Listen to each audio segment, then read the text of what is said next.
Fernando Pessoa. Fernando Pessoa. Fernando Pessoa. Fernando Pessoa. Fernando Pessoa.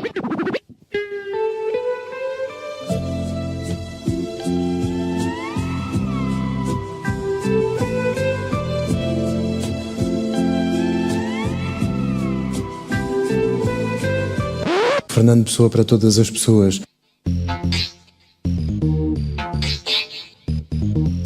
O Museu Rainha Sofia, em Madrid, será uma grande exposição, terá uma grande exposição dedicada ao poeta português Fernando Pessoa, a partir de 6 de fevereiro.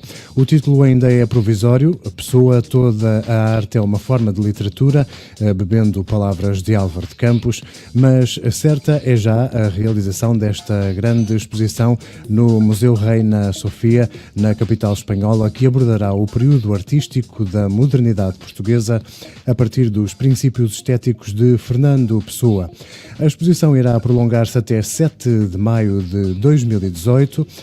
O português João Fernandes, subdiretor da instituição madrilena desde 2012, será o comissário desta exposição. A Embaixada de Portugal em Madrid, em parceria com o AICEP e o Turismo de Portugal, vai ainda organizar atividades paralelas como mesas redondas e um ciclo de cinema.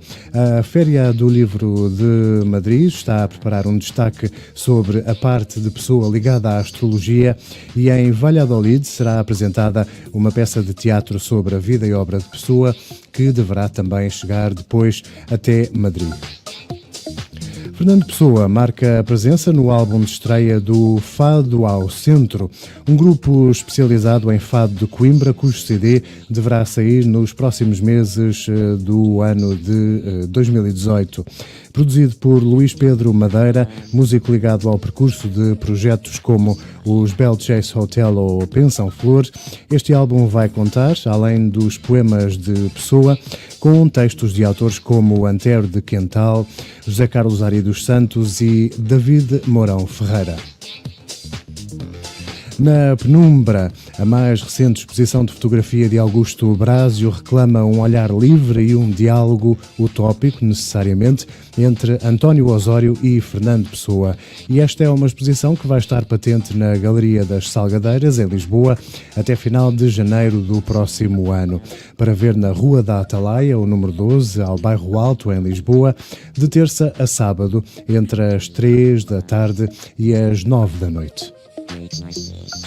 No próximo sábado, dia 9 de dezembro, às 3 da tarde, a Casa Fernando Pessoa recebe a visita temática especial Coelho da Rocha 16, de e com Luís Miranda, que convida os visitantes a conhecer os múltiplos lugares da cidade pessoana, começando e terminando naquela que foi a sua última casa e a sua última rua em Campo de Ourique. Ou seja, o convite é conhecer os lugares de Pessoa sem sair das imediações do número 16 da Rua Coelho da Rocha. Os bilhetes custam 5 euros, a lotação é limitada e é necessária a marcação prévia, que pode ser efetuada desde já para o e-mail visitas@casafernandopessoa.pt. Repito, visitas@casafernandopessoa.pt.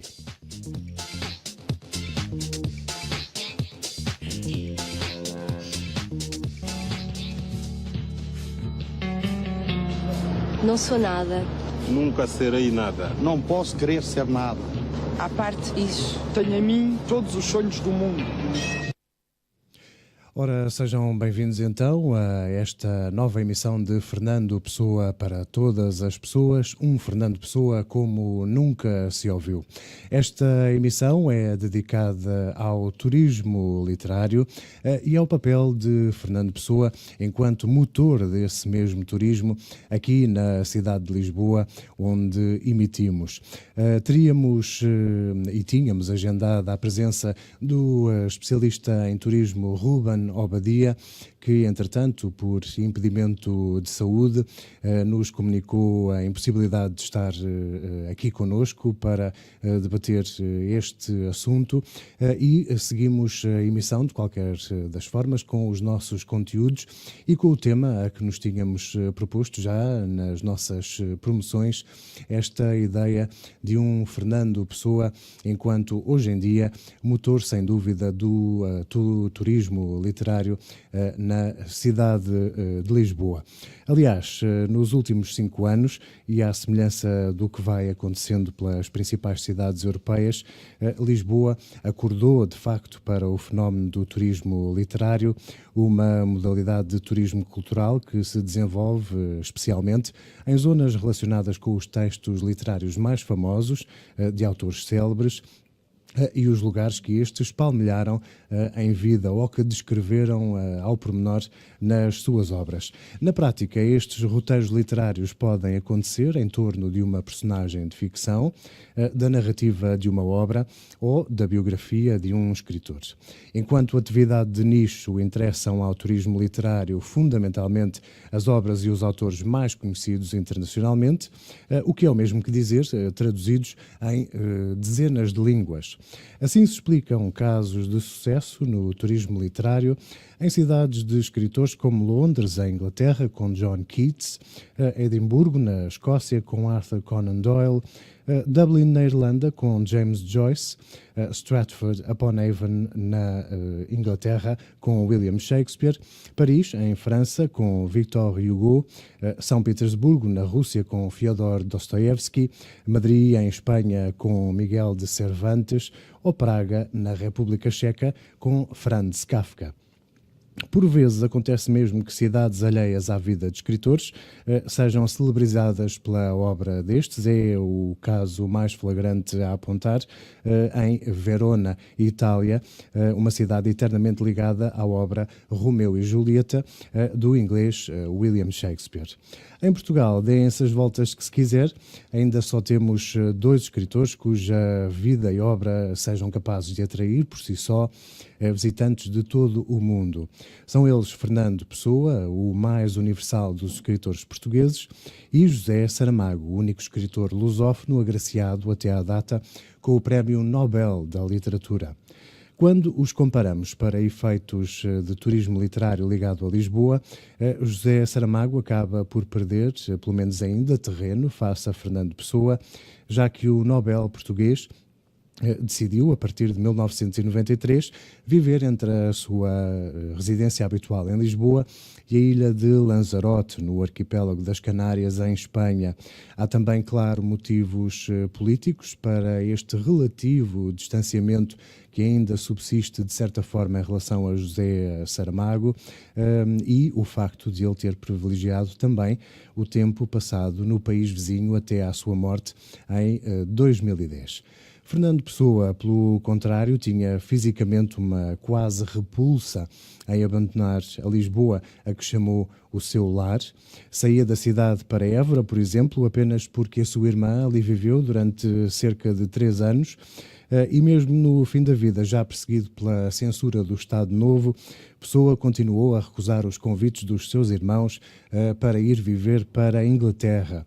O homem que um dia escreveu "A minha pátria é a língua portuguesa" e que exclamou "Ó Lisboa, meu lar", está, por isso, há muito enraizado nos genes culturais do nosso país e geograficamente e efetivamente, claro que na cidade de Lisboa, uma cidade que ele cantou em poesia e prosa, com histórias e uma história de contornos únicos, prontos a fazer as delícias de qualquer visitante nacional ou estrangeiro. Não nos espanta também, por isso, que obra e biografia pessoanas sejam atualmente objeto de inúmeros roteiros literários pela capital portuguesa. Quem quiser evitar alguns passeios com guias que infelizmente pululam pela cidade e parecem ter aprendido vida e obra de Fernando Pessoa em folhas de rascunho mal amanhadas, onde cabem todos os mitos, invenções, delírios e informações erradas, tem essencialmente duas opções. Perdoem-me a falta de modéstia, uma delas são os meus passeios literários nas ruas de Fernando Pessoa, ao primeiro domingo de cada mês, com uma página Facebook facilmente identificável, onde podem recolher mais informação nas ruas de Fernando Pessoa. O outro passeio que posso recomendar, sem a mínima hesitação, são os dois que dão pelo título Lisboa com Fernando Pessoa, um deles na Baixa e no Chiado, outro do Príncipe Real a Campo de Ourique, da empresa Lisboa Autêntica, e isto enquanto forem guiados pelo superior conhecimento e simpatia do investigador literário Fabrizio Boscaglia.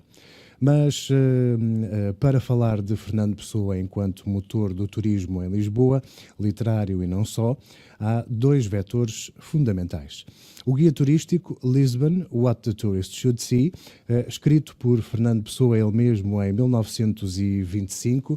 Aqui está a capa de uma das edições que podemos dizer mais recomendáveis. É uma edição da Livros Horizonte com prefácio e notas da professora Teresa Rita Lopes, uma das mais eminentes investigadoras pessoanas da atualidade e cuja equipa foi responsável pela descoberta do datilo escrito, ou seja, das folhas datilografadas que compunham num só bloco esta criação pessoana. E depois do guia Lisbon, What the Tourist Should See, já lá vamos um pouco mais à sua história, há, claro, que referir o livro do Desassossego do semi-heterónimo pessoano Bernardo Soares, publicado apenas em 1982 em Portugal e rapidamente transformado num best-seller mundial. Vale a pena dizer a este propósito que, em relação ao guia Lisbon, What the Tourist Should See, uma produção de Fernando Pessoa ele mesmo, continuam, não se sabe porquê, a subsistir dúvidas sobre se a autoria do trabalho pertence de facto a Fernando Pessoa. São dúvidas que a professora Teresa Rita Lopes já deitou por terra há mais de 20 anos, em páginas de argumentação factual, e não me vou demorar muito sobre elas. Basta referir o papel pardo cortado à mão, usado depois por Fernando Pessoa na máquina de escrever do escritório Moitinho de Almeida, onde trabalhou, as técnicas de poupança de papel com as linhas datilografadas muito apertadas, uma técnica, um truque pessoano para poupar o precioso e caro papel. Há também as notas à margem escritas por Fernando Pessoa, neste documento datilografado, que nunca apareceriam, de facto, se a coisa fosse uma mera tradução que Pessoa estivesse a fazer de um trabalho alheio. Há depois pequenos pormenores, como os destaques às estátuas lisboetas com verdadeiros heróis de Pessoa, apontamentos sobre os pássaros que ocupavam no inverno as folhagens das árvores do Largo de Camões, com uma literatura muito subrepticiamente incluída num texto que era quase todo ele factual, e o excessivo detalhe até dado ao Largo de São Carlos, onde Fernando Pessoa nasceu, e ao Teatro de São Carlos, onde o pai de Fernando Pessoa passou grande parte dos anos de vida que ainda partilhou com o filho antes de ser vítima da tuberculose que o afligia. Todos estes elementos e muitos mais estão na edição da Livros Horizonte que vos mostrei, no prefácio da professora Teresa Rita Lopes, e além de todos estes factos, há, claro, também a considerar os anos de vida investidos por Fernando Pessoa a planear e projetar o seu projeto All About Portugal, um rascunho de propaganda e promoção do nosso país no estrangeiro, plano do qual este guia acabou por ser uma realidade aparentemente mais execuível face ao gigantismo destes planos de Fernando Pessoa, que passavam pela criação de um gabinete que projetasse Portugal no estrangeiro e que dinamizasse também a nossa indústria, o nosso comércio, os serviços e até o artesanato e a cultura. Perdão. Vamos analisar com destaque tanto este guia, What the Tourist Should See, em Lisboa, e naturalmente o livro do Desassossego, infelizmente sem o contraponto da conversa com o nosso convidado, Ruben Obadia, a quem desejamos as rápidas melhoras e o melhor dos restabelecimentos. Musicalmente, tínhamos e temos propostas que têm que ver com a utilização da língua inglesa por parte de Fernando Pessoa. Ele sempre escreveu, desde a adolescência, em português e inglês, também um pouco em francês, uma língua que utilizou até ao fim da sua vida, sendo por isso perfeitamente trilingue, e essa poesia inglesa acabou por ficar ao longo das décadas após a morte de Fernando Pessoa em 1935, talvez demasiado esquecida.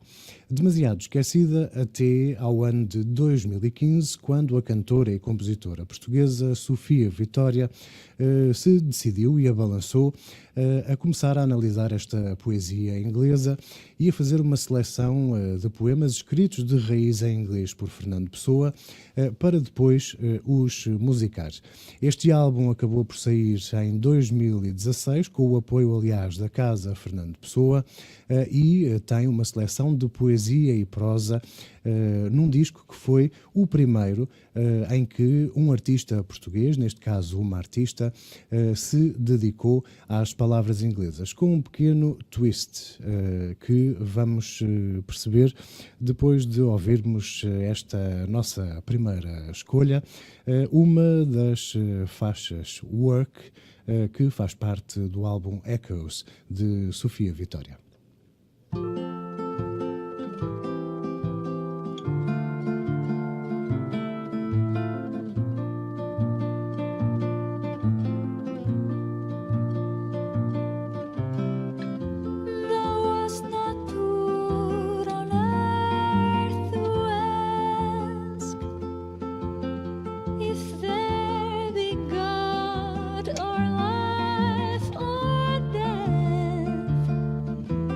Sees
As palavras inglesas revisitadas por Sofia Vitória. Aqui este Work, um poema de Alexander Serge, em 1904, com música pelo compositor português João Hasselberg. Este álbum Echoes de Sofia Vitória foi, como dizia há pouco, o primeiro disco inteiramente dedicado à poesia e prosa em inglês de Fernando Pessoa, e as canções foram musicadas por nomes de primeira linha da cena musical nacional, como Amélia Muge, António Zambujo, José Mário Branco, José Peixoto ou Mário Lajinha, entre tantos outros. O disco está ainda à venda em CD nas lojas de música dignas desse nome, além de estar disponível também nas plataformas digitais habituais e, igualmente, na loja da Casa Fernando Pessoa, em Lisboa, em Campo de Ourique. Vamos ainda extrair mais um tema deste trabalho Echoes de Sofia Vitória, mas vai ser só daqui a pouco. Afinal, a melhor maneira de viajar é sentir. Sentir tudo de todas as maneiras. Sentir tudo excessivamente. Porque todas as coisas são, em verdade, excessivas. Falando de turismo literário em Lisboa, à roda de Fernando Pessoa, é impossível evitarmos voltar à exploração do documentário sonoro Não Sei o que o Amanhã Trará, uma criação de Sofia Saldanha, estreada online na semana passada e que também já passou pelas nossas emissões. Esta incrível aventura sonora, disponível, aliás, para download gratuito em www.fernandopessoatour.com, fernandopessoatour.com, recorda a vida do escritor, a época em que viveu e a sua obra. O documentário dedicado a Fernando Pessoa tem por base um percurso em Lisboa, real ou metafísico, e divide-se em 15 segmentos ou estações que correspondem a lugares de Pessoa, numa montagem de conversas tidas pela realizadora Sofia Saldanha ao longo de quase 3 anos, com vários especialistas pessoanos, revelando episódios da vida de Pessoa que vão desde o Largo de São Carlos, onde nasceu em 1888, até ao Cemitério dos Prazeres, onde foi a enterrar no jazigo de família após a sua morte em 1935. Não Sei o que o Amanhã Trará reúne histórias conhecidas e inéditas, contadas a várias vozes por participantes como Manuela Nogueira e Luís Miguel Rosa Dias, sobrinhos de Fernando Pessoa, e investigadores como Teresa Rita Lopes, Manuela Parreira da Silva, José Barreto, Richard Zenith e Jerónimo Pizarro, entre outros representantes da nata que estuda e vem estudando e divulgando Fernando Pessoa, vida e obra. Trago para apresentar hoje, por todos os motivos, o segmento deste trabalho relativo à Rua dos Douradores, e a narração é de Sofia Saldanha, a leitura poética pertence a António Fonseca e as intervenções são dos investigadores Richard Zenith, Jerónimo Pizarro, Pablo Javier Pérez Lopes e Pedro Sepúlveda.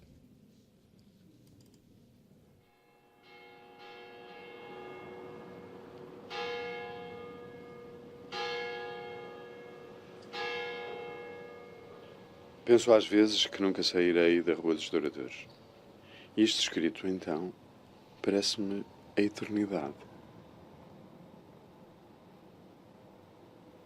O livro do Desassossego é uma espécie de diário, escrito por esse mítico autor, Bernardo Soares. O conteúdo do livro do Desassossego é, sobretudo, pensamentos e sentimentos, ideias de Fernando Pessoa. E por isso ele diz que Bernardo Soares era um semi-heterónimo, porque não era completamente outro. Era semi-pessoa, bastante como ele.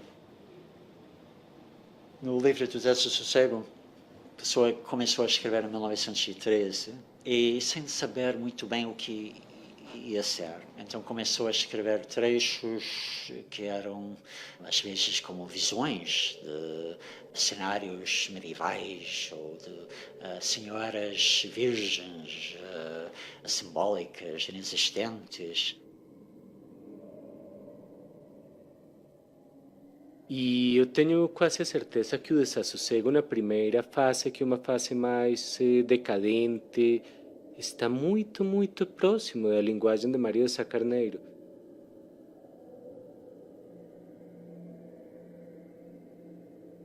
O livro foi escrito em duas fases. Uma primeira fase que vai de 1913 a 1920. O primeiro excerto, Na Floresta do Alheamento, foi publicado em 1913 na revista Águia. E a Floresta do Alheamento não tinha uma personagem, não havia propriamente autor. A Floresta do Alheamento até é assinada por Fernando Pessoa. É uma floresta perdida no tempo e no espaço.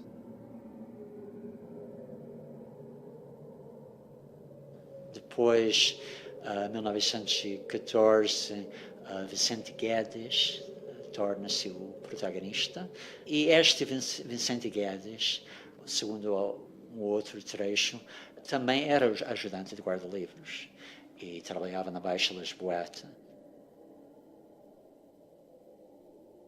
O livro fica parado durante muito tempo são 10 anos, e fica abandonado, e quando reaparece em 1929 é outro livro porque já não temos essas florestas não identificadas, o alinhamento e o ensimismamento e o isolamento de Fernando Pessoa já são muito, muito mais relativos.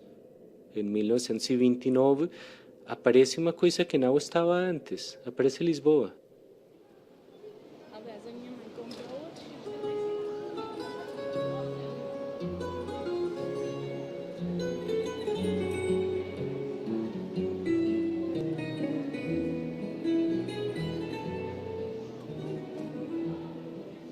E nessa segunda fase, que escreveu intensamente até 1934, traz a figura de Bernardo Soares para o livro como um protagonista.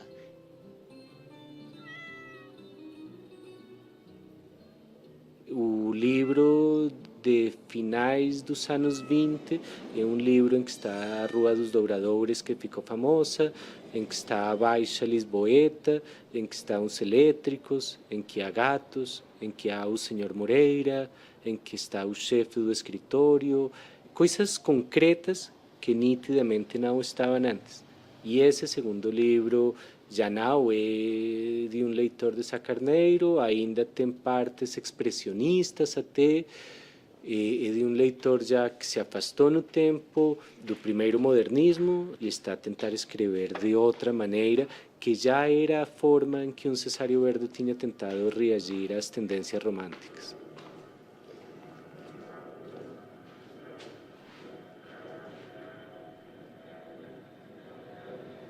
É um livro profundamente filosófico e que tem a ver com a geografia da alma da cidade e da alma do habitante da cidade de Lisboa.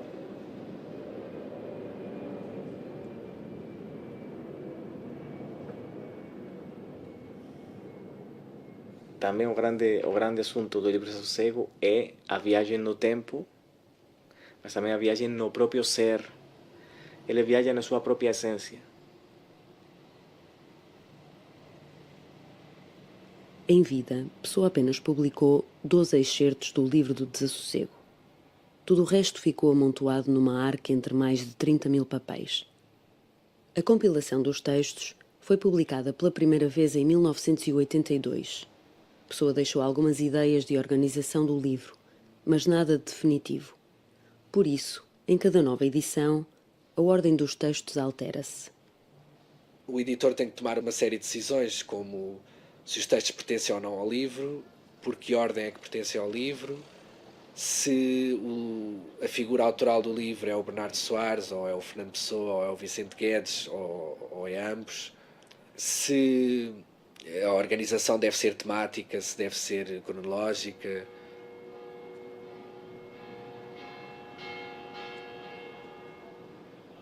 A Rua dos Douradores terá ou não o mesmo pulsar de há anos, mas Pessoa pisou esta calçada nas suas deambulações por Lisboa, e foi aqui mesmo, que Bernardo Soares, ajudante de guarda-livros, viveu e trabalhou, e sonhou até em ir-se embora.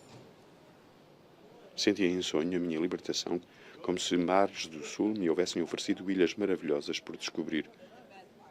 Seria então o repouso, a arte conseguida, o cumprimento intelectual do meu ser. Mas de repente, e no próprio imaginar que fazia num café no feriado modesto do meio-dia, uma impressão de desagrado me assaltou o sonho. Senti que teria pena. Sim, digo, como se o dissesse circunstancialmente. Teria pena. O patrão Vasques, o guarda-livros Moreira, o Caixa Borges, os bons rapazes todos, o garoto alegre que leva as cartas ao correio, o moço de todos os fretes, o gato meigo. Tudo isso se tornou parte da minha vida. Não poderia deixar tudo isso sem chorar, sem compreender que, por mal que me parecesse, era parte de mim que ficava com eles todos, que o separar-me deles era uma metade e semelhança da morte. Pessoa nunca trabalhou nem viveu na Rua dos Douradores, mas foi correspondente comercial em muitas empresas aqui na Cidade Baixa. A nossa próxima paragem é um desses locais. Vamos agora para a Rua da Assunção.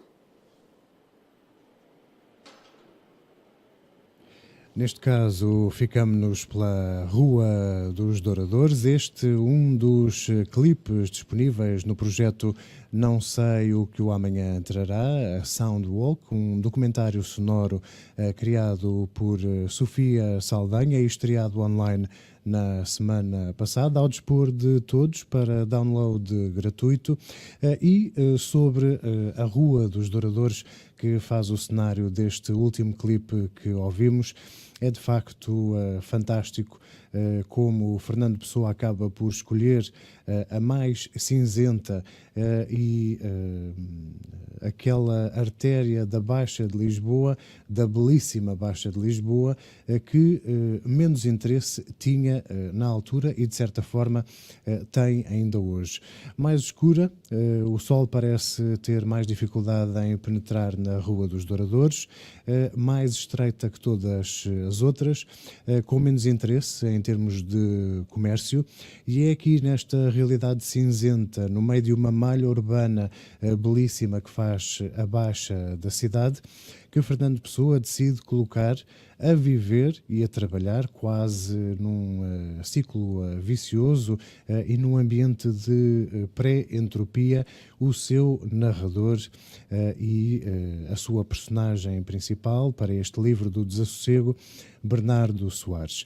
Bernardo Soares está feliz e contente, satisfeito por viver e trabalhar numa mesma rua, chegando até a escrever que se recebesse um bilhete para dar a volta ao mundo, o trocaria de bom grado para uma viagem apenas de ida para a Rua dos Douradores, e esta rua tem também de facto uma imensa simbologia na criação de um ambiente ainda mais cinzento para destacar os estados meditativos, contemplativos, às vezes até depressivos deste Bernardo Soares, que tantas vezes parece, ainda que erradamente, dar-nos esta imagem de alheio à vida. O escrito de Bernardo Soares, a capacidade que este semi-heterónimo tem de escrever de uma forma mais suave, se quisermos, mais etérea, mais metafísica até, embora tantas vezes com registros diarísticos detalhadíssimos sobre as várias ruas da Baixa e do Chiado, terá talvez sido o principal principal responsável por fazer com que o livro do Desassossego, praticamente logo a seguir à edição portuguesa de 1982, se tenha transformado ano após ano num verdadeiro best-seller mundial, já tendo traduções em países como a Rússia, a Coreia do Sul, o Japão, a Austrália, a Nova Zelândia, os Estados Unidos, todos os países falantes de espanhol na América Latina e nos principais países da velha Europa, em países como Itália, França, Espanha e Alemanha. O livro do Desassossego é um desassossego editorial e um sucesso de vendas, tendo acontecido também o mesmo até na Noruega, onde há uns anos o editor Christian Kjelstrup se abalançou, inclusive, a fazer uma livraria temporária onde apenas o livro do Desassossego era vendido nesse espaço. Uma ideia que acabou depois por ser decalcada por um grupo de jovens universitários turcos que em Ankara, num centro comercial, abriram também durante uma semana uma loja apenas dedicada a vender a versão turca do livro do Desassossego. Em muitos casos, visitantes da cidade de Lisboa, que tenho a oportunidade de encontrar nos meus próprios passeios normais ou os literários que conduzo, e também uma grande fatia dos visitantes da Casa Fernando Pessoa aparecem-nos à frente com a sua cópia do livro do Desassossego debaixo do braço ou até mesmo dentro da sua mochila, chegando a admitir que decidiram-se por conhecer Lisboa depois de ler o livro do Desassossego, e apenas uma vez cá, na grande maioria dos casos, acabam por ter conhecimento de que Fernando Pessoa também escreveu um guia turístico sobre a cidade de Lisboa. É este contraponto entre o guia turístico Lisbon, What the Tourist Should See, de 1925, de Pessoa ele mesmo, e o livro do Desassossego de Bernardo Soares, o semi-heterónimo, que tem feito o jogo de equilíbrios e de sedução a tantos e tantos turistas que continuam a visitar a cidade de Lisboa e fazem da Baixa e do Chiado pessoanos, e também da Casa Fernando Pessoa, onde Fernando Pessoa viveu os seus últimos 15 anos e que desde há 24 é um museu / centro cultural dedicado à preservação da vida e obra do mais universal dos escritores portugueses. Todos os ciclos se fecham nesta capacidade de potenciação que a obra de Fernando Pessoa e heterónimos e também os factos mais curiosos da sua vida teimam em fazer, no sentido de dar aos visitantes da cidade esta sedução adicional. Nem o próprio José Saramago, como todos sabemos, que tem o seu papel importantíssimo também no turismo literário da cidade de Lisboa, escapou ao apelo e à inspiração de Fernando Pessoa, nomeadamente através do seu mítico romance O Ano da Morte de Ricardo Reis, que cedo se transformou num best-seller mundial igualmente, e de facto hoje em dia muito ou quase tudo do turismo literário da cidade gira em torno destes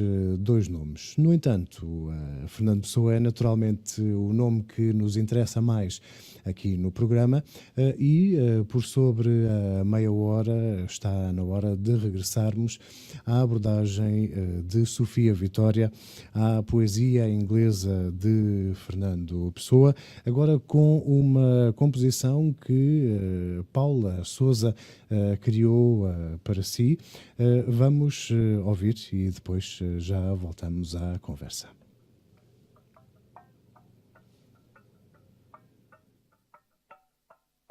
A man is the mask of a star, and the soul is the face of the star.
verso onírico de Fernando Pessoa, nas suas palavras em inglês. Para ser grande, sê inteiro. Nada teu exagera ou exclui. Sê todo em cada coisa. Põe quanto és no mínimo que fazes. Assim, em cada lago a lua toda brilha, porque alta vive. E aí ficaram as nossas escolhas referentes ao álbum Echoes, Fernando Pessoa's English Poetry and Prose, um trabalho de Sofia Vitória em 2016. Todas as cartas de amor são ridículas. Não seriam cartas de amor se não fossem ridículas. Também escrevi em meu tempo cartas de amor, como as outras, ridículas. As cartas de amor, se há amor, têm de ser ridículas. Mas afinal, só as criaturas que nunca escreveram cartas de amor é que são ridículas. Na análise dos clipes do documentário sonoro de Sofia Saldanha, não sei o que o amanhã trará, temos até aí nos investigadores pessoanos que participaram neste projeto um pouco de pistas sobre aquilo que a magia de Fernando Pessoa é capaz de fazer. Claro que já vos falei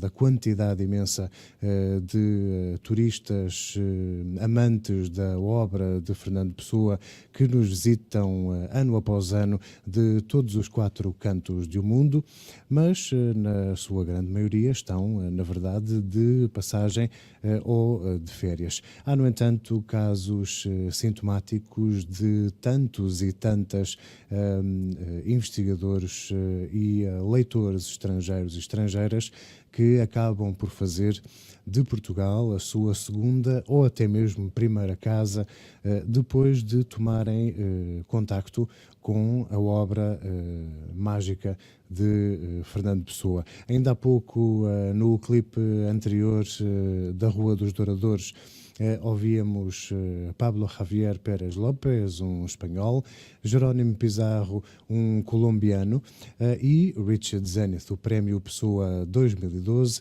norte-americano. Todos os três acabaram por aprender a língua portuguesa e fixar-se maioritariamente no nosso país, em Lisboa ou tudo à volta, à conta do seu trabalho e da devoção que quiseram dedicar a Fernando Pessoa. Há um elemento mais a considerar no clipe que vamos ouvir já de seguida. Volta a ter participações de família, as dos sobrinhos Luís Miguel, Rosa Dias e Manuela Nogueira. Vamos ouvir também testemunhos de Pablo Javier Pérez López, Jerónimo Pizarro, mas também mais um desses casos sintomáticos dos investigadores estrangeiros e especialistas ou devotos da área da literatura que acabam por fazer de Portugal uma segunda ou primeira casa e da língua portuguesa também uma nova língua, além das suas origens. Neste clipe participa também o já consagrado investigador alemão Stefan Dix.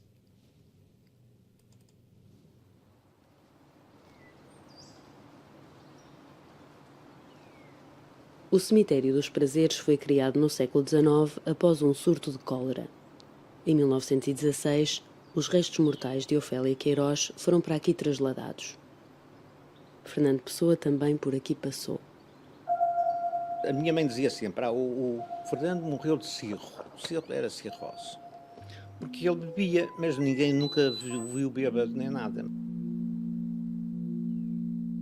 Foi o primeiro morto da minha vida. E, portanto, foi uma coisa horrível. Nessa altura estávamos a viver na nossa casa em São João de Estoril. Ele continuou a viver na casa de Campo de Ourique, mas ia visitar a família. E nós, eu e a minha irmã, estávamos sempre à espera dos presentinhos que ele trazia e aquelas coisas. E depois, quando se chegou àquela data da minha mãe fazer anos, que era o dia 27 de novembro, o Fernando mandou um telegrama.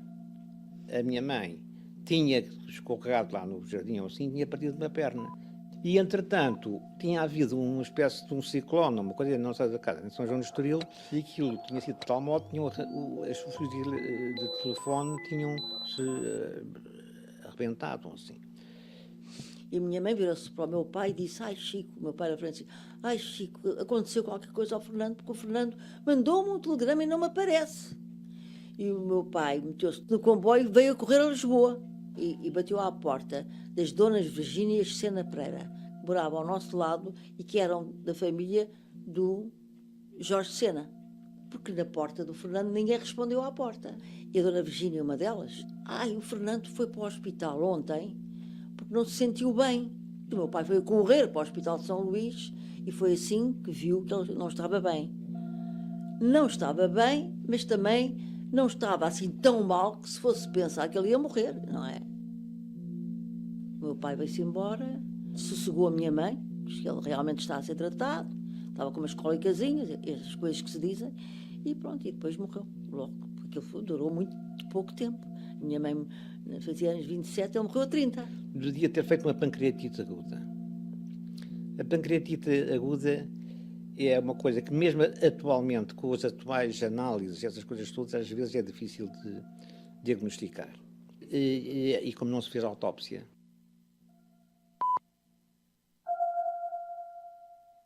Foi um desgosto enorme para a minha mãe, enorme, e eu, quando percebi que o tio Fernando tinha morrido, eu estava no jardim, à frente da minha casa, que ainda existe, não consegui ir para casa.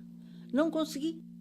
E então, a empregada que lá estava, lembro perfeitamente, era assim, uma mulher muito gorda, veio chamar-me várias vezes: menina, venha almoçar, menina, venha almoçar. E eu não quis ir. Depois, mais tarde, é que percebi. Eu não queria enfrentar o desgosto da minha mãe. Depois, enfim, depois, como tudo, tem que se aceitar.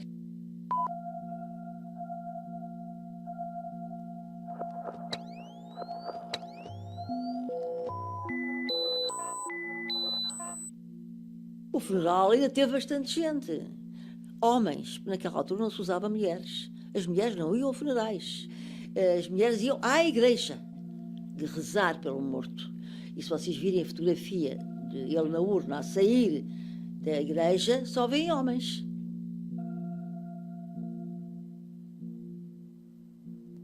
O caixão saiu da capela do cemitério dos Prazeres e foi para o jazigo de família, onde estava a avó Dionísia.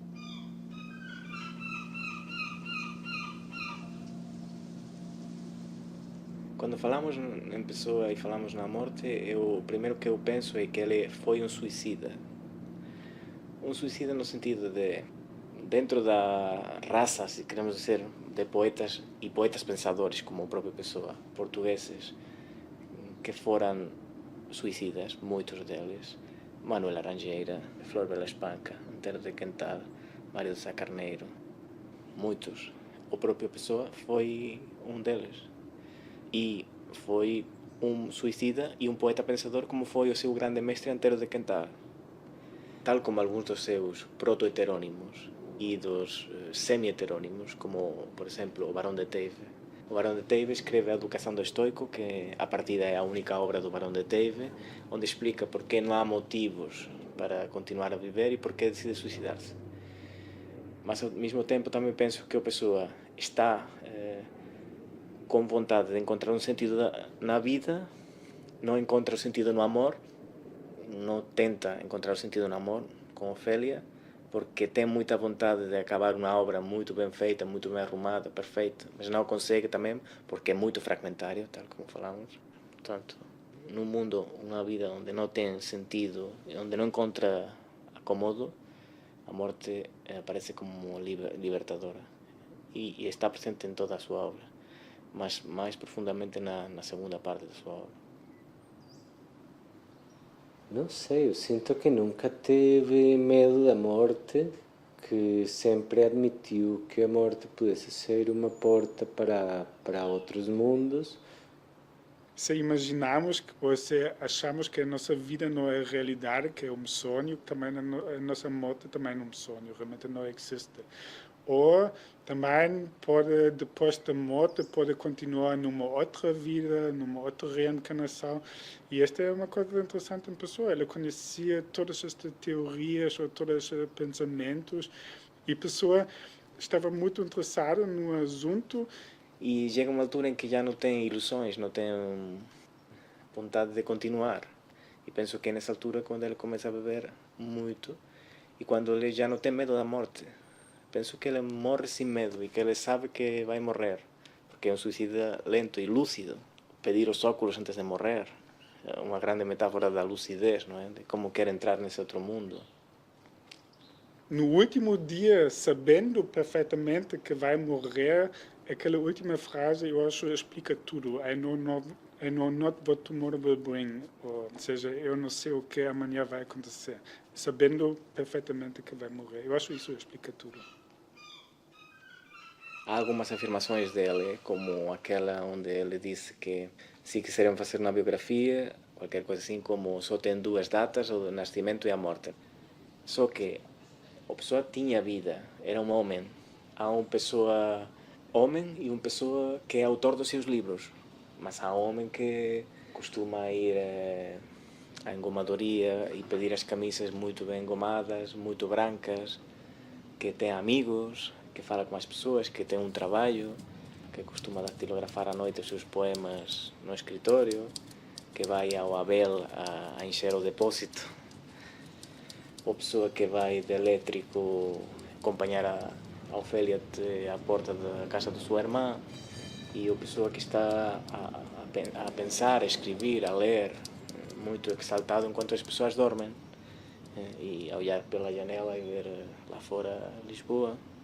E também a pessoa como morador de Lisboa, porque sendo que Lisboa é uma cidade que ainda conserva a sua essência, no sentido histórico, nas suas ruas, nos seus lugares, e conserva as coisas antigas, não é? A moda antiga, dá para perceber e imaginar a pessoa a caminhar por estas ruas de hoje. E é isso que queria dizer, a obra e a vida é uma coisa quase completamente única, mas a pessoa foi homem. É isto que interessa.